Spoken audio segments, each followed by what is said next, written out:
현철 비서관님, 아까 그 중앙일보의 성격이 뭐냐, 그 뉘앙스 자체가 우리하고 코드가 안 맞는 그런 언론이니까 너들 멋대로 해석해라 그 뜻 아니에요? 자, 그건 됐어요. 그리고 아까 장하성 실장님, 아까 우리 존경하는 송석준 의원님께서 소득주도 성장론 성공 사례가 있느냐 하니까 1929년 미국 대공황 극복 사례하고 그 다음에 그 2차 세계대전 이후에 유럽의 골든에이지를 이야기하는데 전혀 다른 이야기예요. 대공황 극복하고 골든에이지는 케인지안 경제학에 의해 가지고 그 수요 중시 경제학을 이야기했는 건데 무슨 소득주도 성장을 이야기하는 겁니다. 지금 이 정부에서 하고 있는 소득주도 성장론은 정부가 현금을 그 가난한 사람한테 나눠줘가지고 그래가지고 그 사람들의 소득 수준을 높여가 저거 하겠다는 거 아닙니까? 그죠? 자, 답변. 저 올려봐. 무역의존도. 이 자료는 우리나라가 무역의 의존도를 나타내는 겁니다. 이 좀 오래된 자료인데 정부 자료에 보면은 우리나라 무역의존도는 87%나 됩니다. 그런데 소득주도 성장률 정도 되려면은 미국이나 일본이나 중국이나 20% 30%밖에 무역 의존이 안 되는 나라에서는 그게 가능해요. 무슨 말인지 아시겠어요? 그런데 지금 교수님이 아니지. 지금 정치실장님 그 한국 자본주의론 그 선대 보면은 그런 이야기를 줄줄이 써놨더라고요. 그러나 소득주도 성장론을 이야기하려고 하면은 개방경제가 아니라 폐쇄적인 경제라 해야 되고 그것도 미국이나 일본같이 무역 의존도가 낮은 나라에 그게 가능합니다. 그건 교수님이 죄송합니다. 그 굉장히 그 궤변을 하고 국민을 어떻게 보면은 잘못 곡하가세하는 거예요. 자, 그럼 그 뭐 답변보다도 제 답변을 안 들으실 겁니까 그럼? 그래 한번 이야기해 보십시오 그러면. 앞서 말씀하신 이 수요 주도라고 하는데 그 수요는 두 가지에서 나옵니다. 하나는 정부가 이 지출하는 재정에 의한 수요가 있고요. 다른 하나는 국민들의 소득에서 나오는, 즉 주로 임금입니다만은 소득에서 나오는 수요인데 우리 의원님 말씀하신 대로 우리나라는 국내 수요가 작기 때문에 해외 수요, 즉 수출과 수입의 차이로 성장을 한 건데요. 하나 더 제가 의원님 말씀하신 대로 답변은 좀 이따 하실 테니까 그 다음 자리 한번 떼봐요.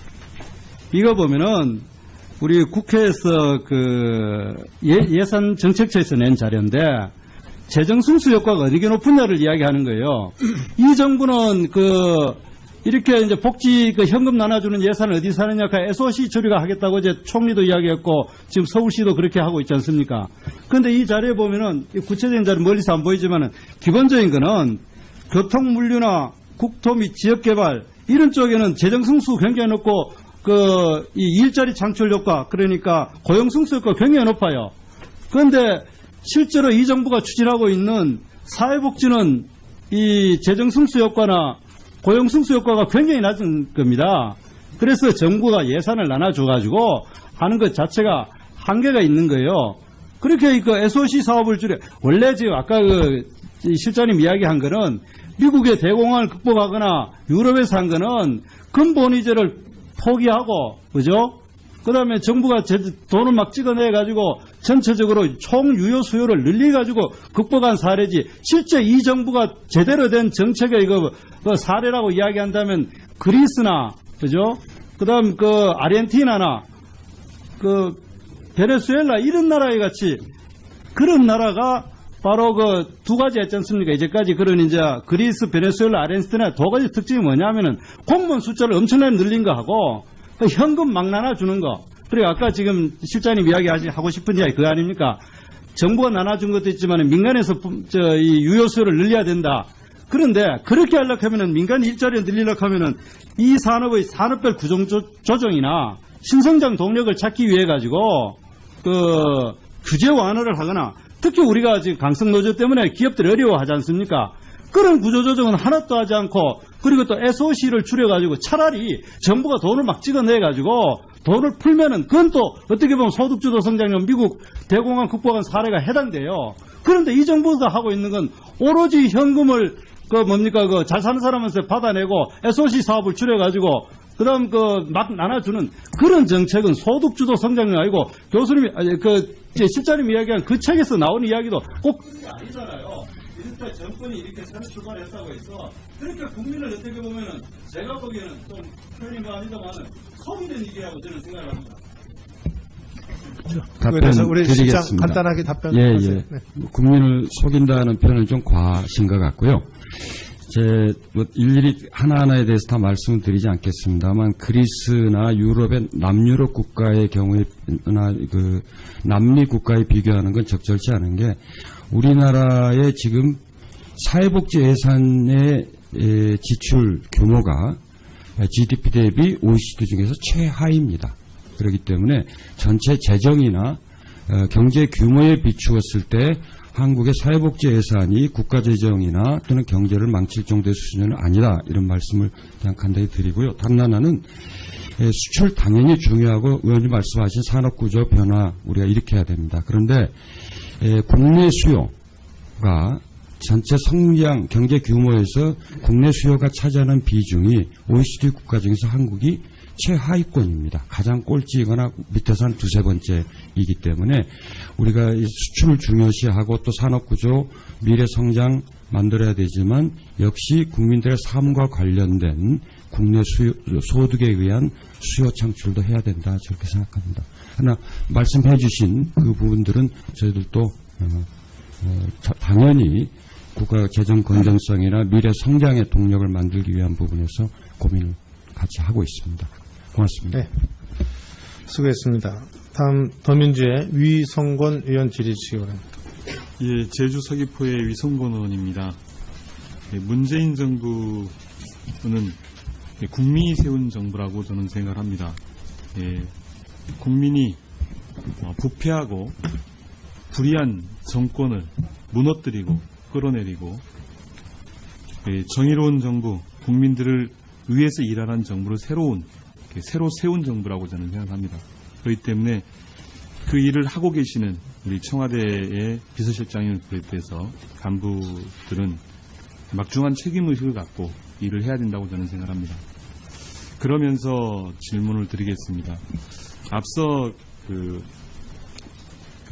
소득주도 성장에 대해서 의원님의 질의가 있었는데 관련해서 우리 소득주도 성장이 무엇인지에 대해서 정책실장님께서 좀 말씀을 좀 해주시겠습니까?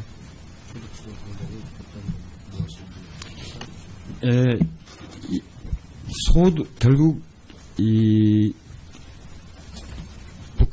국가는 왜 존재하느냐 할 때 결국 국가는 국민을 위해서 그것이 국민의 생명과 안전을 위한 것이든 국민들의 삶을 위한 것이든 국가는 국민을 위해서 존재하고 국가 경제의 성장은 국민의 삶을 더 낫게 하는 것이 저는 유일한 목적이라 그렇게 생각합니다. 그런데 지난 한 20년간의 한국 경제 성장을 보면 경제 전체의 규모는 아주 성장을 지속적으로 잘 해왔고 또 그 가운데 우리 기업들이 대기업들이 특히 국제시장에서 경쟁력도 갖고 규모도 커졌는데 국민들의 가계 살림을 보면 경제 성장에 크게 못 미치는 특히 2008년 금융위기 이후에는 누적적인 경제 성장은 한 35, 6% 했지만은 평균적인 가계소득의 증가는 한 10%도 못 미쳤기 때문에 결국은 국가경제 성장과 우리 국민들의 보통 국민들의 가계 살림에 큰 괴리가 있었습니다.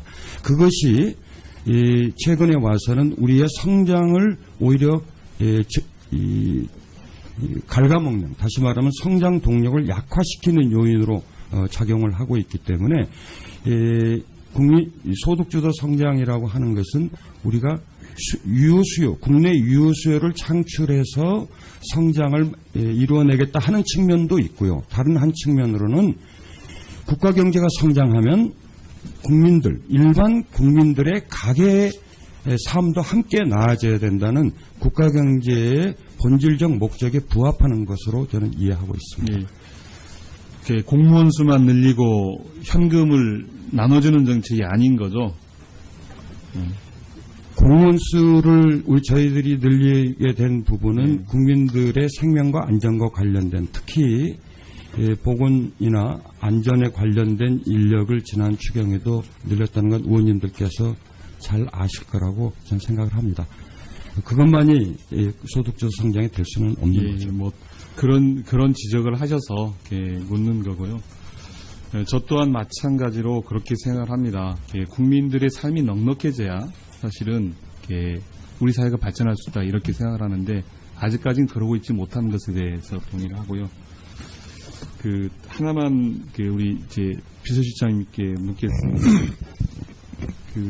2016년 12월 9일 박근혜 대통령 탄핵에 의해서 직무정지로 특수활동비 사용이 제한되기 시작하였습니다.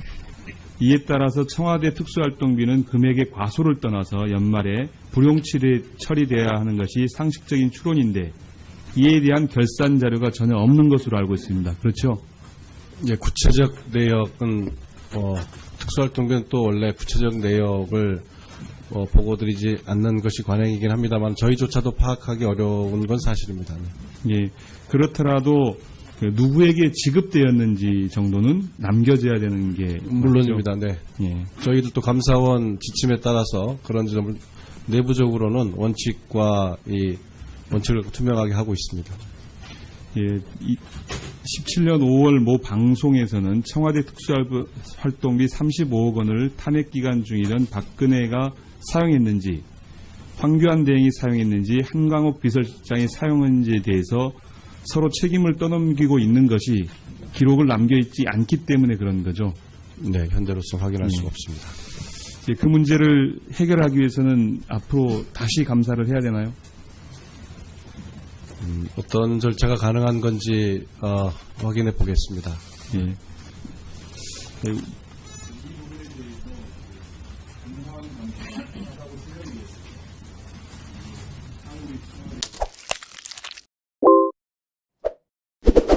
현금 나눠주는 예산을 어디 사느냐, SOC 처리가 하겠다고 이제 총리도 이야기했고, 지금 서울시도 그렇게 하고 있지 않습니까? 그런데 이 자료에 보면은, 구체적인 자료 멀리서 안 보이지만은, 기본적인 거는, 교통물류나 국토 및 지역개발, 이런 쪽에는 재정승수 굉장히 높고, 이 일자리 창출 효과, 그러니까 고용승수 효과가 굉장히 높아요. 그런데, 실제로 이 정부가 추진하고 있는 사회복지는 이 재정승수 효과나 고용승수 효과가 굉장히 낮은 겁니다. 그래서 정부가 예산을 나눠줘가지고 하는 것 자체가 한계가 있는 거예요. 그렇게 SOC 사업을 원래 지금 아까 실장님 이야기한 거는 미국의 대공황을 극복하거나 유럽에서 한 거는 근본이 수요 중시 경제학을 이야기했는 건데 무슨 소득 중도 성장을 이야기하는 겁니다. 지금 이 정부에서 하고 있는 소득주도 성장론은 정부가 현금을 가난한 사람한테 나눠줘가지고 그래가지고 그 사람들의 소득 수준을 높여가 저거 하겠다는 거 아닙니까? 그죠? 저 올려봐. 무역의존도. 이 자료는 우리나라가 무역의 의존도를 나타내는 겁니다. 이 좀 오래된 자료인데 정부 자료에 보면은 우리나라 무역의존도는 87%나 됩니다. 그런데 소득주도 성장률 정도 되려면은 미국이나 일본이나 중국이나 20% 30%밖에 무역 의존이 안 되는 나라에서는 하는데 그 수요는 두 가지에서 나옵니다. 하나는 정부가 이 지출하는 재정에 의한 수요가 있고요. 다른 하나는 국민들의 소득에서 나오는, 즉 주로 임금입니다만은 소득에서 나오는 수요인데 우리 의원님 말씀하신 대로 우리나라는 국내 수요가 작기 때문에 해외 수요, 즉 수출과 수입의 차이로 성장을 한 건데요. 하나 더 제가 의원님 말씀하신 대로 답변은 좀 이따 하실 테니까 그 다음 자리 한번 떼봐요.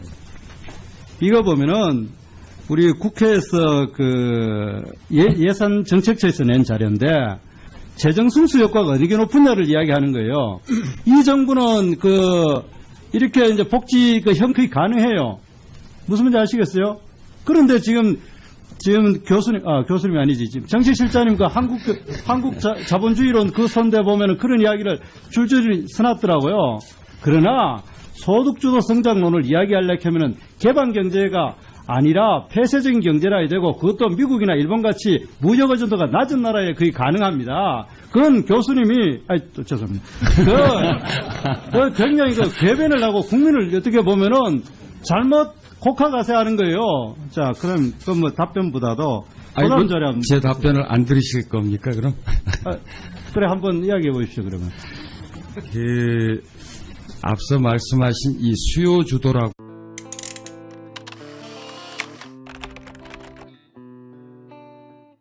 현철 비서관님. 아까 그 중앙일보의 성격이 뭐냐? 그 뉘앙스 자체가 우리하고 코드가 안 맞는 그런 언론이니까 너들 멋대로 해석해라. 그 뜻 아니에요? 자, 그건 됐어요. 그리고 아까 장하성 실장님. 아까 우리 존경하는 송석준 의원님께서 소득주도 성장론 성공 사례가 있느냐 하니까 1929년 미국 대공원 극복 사례하고 그 다음에 그 2차 세계대전 이후에 유럽의 골든에이지를 이야기하는데 전혀 다른 이야기예요. 대공황 극복하고 골든에이지는 케인지안 경제학에 의해 가지고